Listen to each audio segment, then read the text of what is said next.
Hablar de un manual requiere primero entender el contexto histórico y evolutivo en el que vivimos. Soy del 96. En estos 28 años he presenciado avances tecnológicos impresionantes. A los 5 o 6 años jugaba con un teléfono Biobox pesado y de pantalla monocromática con píxeles enormes.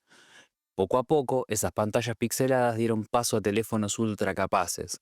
Hoy estos dispositivos integran el conocimiento humano y ofrecen gráficos 3D junto con una potencia de procesamiento apenas unos años detrás de las mejores computadoras.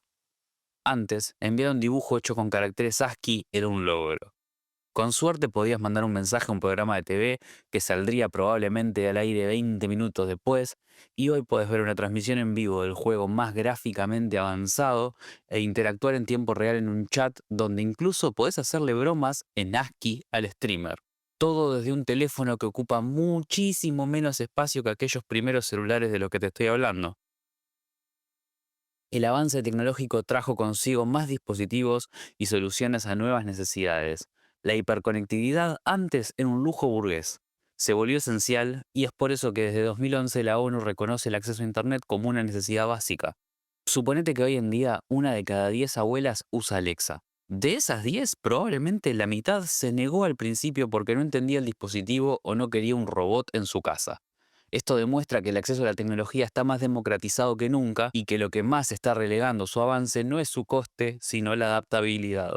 Esto abre la puerta a pensar por qué se ha democratizado tanto el acceso a la tecnología cuando el acceso a otras cosas más vitales como, qué sé yo, el agua o la comida quizás no lo sean tanto. Y ojalá la respuesta tuviese alguna índole antropológica compleja sobre la carrera del ser humano por trascender a lo físico, pero sería mirar un punto muy pequeño del inmenso causal de por qué hoy por hoy tener tecnología al alcance del público general es tan sencillo. Pero los macrosucesos de la especie no son tan complejos. Hay países más prósperos y donde la vida es mejor porque en el pasado fue negocio apropiarse de la producción de recursos naturales y o labor de territorios en los cuales habían otras prioridades y alguien dijo, tuki, oportunidad de negocio. Hay toneladas de ropa hecha por marcas de fast fashion en países económicamente relegados solo porque se encontró un negocio a la moda y a la sensación de tendencia e inmediatez. Una vez que no se vende, ciertos países aceptan esa inmensa cantidad de ropa como basura porque o tienen controles ambientales más laxos y les significa un ingreso de dinero considerable, o bueno, algún arreglito. Hay gente con frío o ropa rota porque las marcas prefieren tirar en lugar de donar, algunas por no perder el estatus de marca, otras porque el gasto logístico de una u otra opción es más o menos rentable.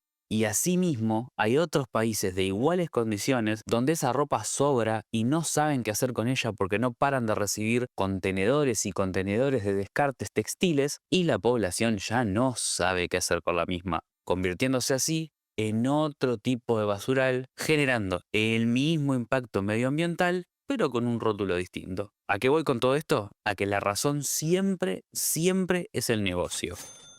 Volviendo a un caso más cercano al punto de la democratización tecnológica.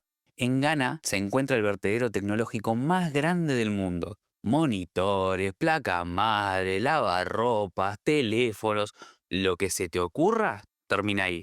Algunas de esas cosas quizás sigan siendo útiles o se puedan usar sus partes para crear otros dispositivos. Algunos dispositivos incluso pueden seguir siendo funcionales en términos de hardware, pero la obsolencia programada, junto con los avances vertiginosos del consumo tecnológico, los dejan relegados al reciclaje o desuso de sus dueños originales. Lo curioso es que el porcentaje que sigue cumpliendo un propósito tecnológico, ya sea parcial o total de estos dispositivos, es ínfimo, o al menos no llega a paliar el problema real. En el caso de Ghana, que aclaro, desconozco si es por una cuestión de acceso al conocimiento, e incluso desconozco si hay una premeditación comercial detrás de ello. El grueso de todo ese material se va a reciclaje, específicamente de ciertos metales tipo cobre, aluminio e incluso oro, porque sí, las aleaciones esas hay oro. Por ponerlo en términos más simples, se quema el cable, se vende el cobre. Pero la intención de esto no pretende ahondar en la crisis climática, económica y humana que desata la tecnología, su avance, su modelo de negocios o su democratización. Esto va desde el lado psicológico del consumo. El acceso a la tecnología está democratizado e impulsado en gran parte del mundo porque es un espacio publicitario enorme de conexión inmediata con un potencial consumidor. Si el Internet y su acceso fuese un lujo burgués, no sería tan rentable invertir en su expansión o democratización. En cambio, si todo el mundo lo tiene, el alcance de la venta de productos, servicios o incluso ideologías hace que sea rentable producir tecnología aunque vayas a pérdida. Es por eso que si bien comemos desde que el mundo es mundo, que aún hoy hay casi un 10% de personas en situación de hambre, en cambio la tecnología, internet y todas esas boludeces siendo algo que despuntó en el consumo doméstico hace menos de 30 años, ya cubre casi el 66,2% de la población. Todo está conectado a internet. E internet es algo nuevo, nadie sabe muy bien cómo funciona, todo está en constante cambio, evolucionando y avanzando. Es por eso que desde mi humilde ignorancia frente a todas las cuestiones, tópicos o áreas de estudio que abarque el viaje que estoy a punto de emprender, voy a intentar ayudar a paliar el impacto negativo, al menos desde una perspectiva cotidiana.